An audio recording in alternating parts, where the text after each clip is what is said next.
Well, for sure, people problems are by far the hardest part of growing and scaling your business. Um, I had a guy working for me in a company years ago that was failing in his job at sales, but had all the right experience, all the right skills, experience, training, even a proven background winning in sales in with products of the kind that we had in the industry that we had, like no logical reason why, right? So why are people so hard? Why?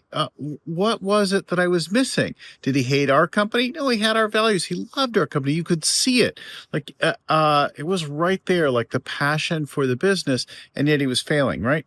So I had a conversation with him about his motivation, why he'd won in sales before, how it lived for him now, and he was kind of mystified too. He couldn't figure out what it was, but in the course of the conversation, I heard it. I heard the change in his life and his perspective, the shift in his values, his growing up, his path in life that was keeping him from being able to win at sales. He loved, at this point, right, taking care of people.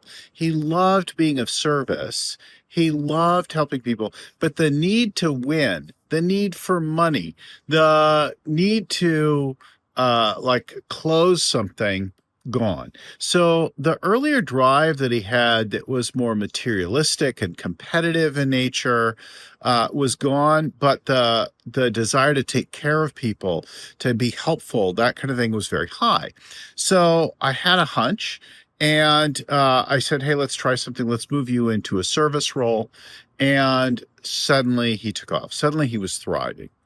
And I think that there's something there about this. So in our world, we have this thing called the talent assessment. It's a sort of two-axis matrix. And the most important one is, does the person fit the company's values? So the fit to the company's values, the fit to the culture and values of the company is the most determining one.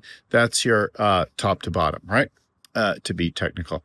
And the less important one is the performance in the current role. So he was failing in his current role, but he really did fit the company values. So we just looked at, why was he failing? And we realized that we had a job he maybe could do, and we tried it and it worked. The key thing is that people that are winning in their role and people that really fit the company, those are your A players. And those people you want to retain. The people that really fit the company but aren't winning in their current role, they either need some coaching or they might need a new role. And the people who are winning but don't fit the company, we had another person like that at one point who really didn't have the company's values at all. They had their own values really distinct from the company values, but were really winning in their role in sales in particular.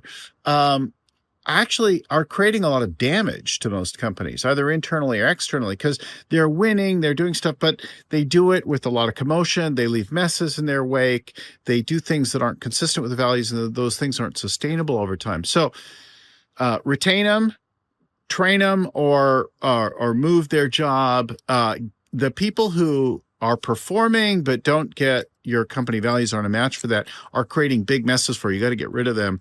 And then the people that aren't really winning and don't really fit the values, we almost always have people like that. Those people are people that we say to ourselves, listen, I got bigger fish to fry. I'll deal with that later. You know it's an issue, but you don't deal with it at the time. You tell yourself, look, I got something. They're better than nothing. They can fog a mirror, so I'm going to leave them in their job.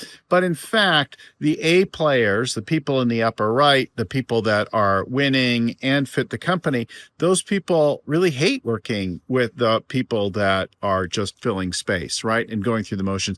And in fact, you can let go of those people that don't fit the company and aren't really performing, and almost all the time everybody else will pick up their slack. In some cases, you need to outsource that job.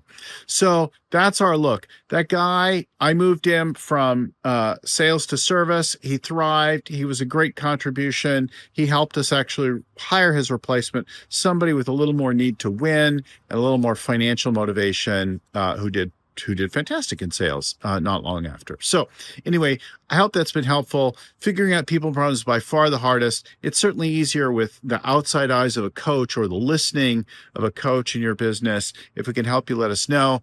In the meantime, keep scaling. We'll talk to you again soon.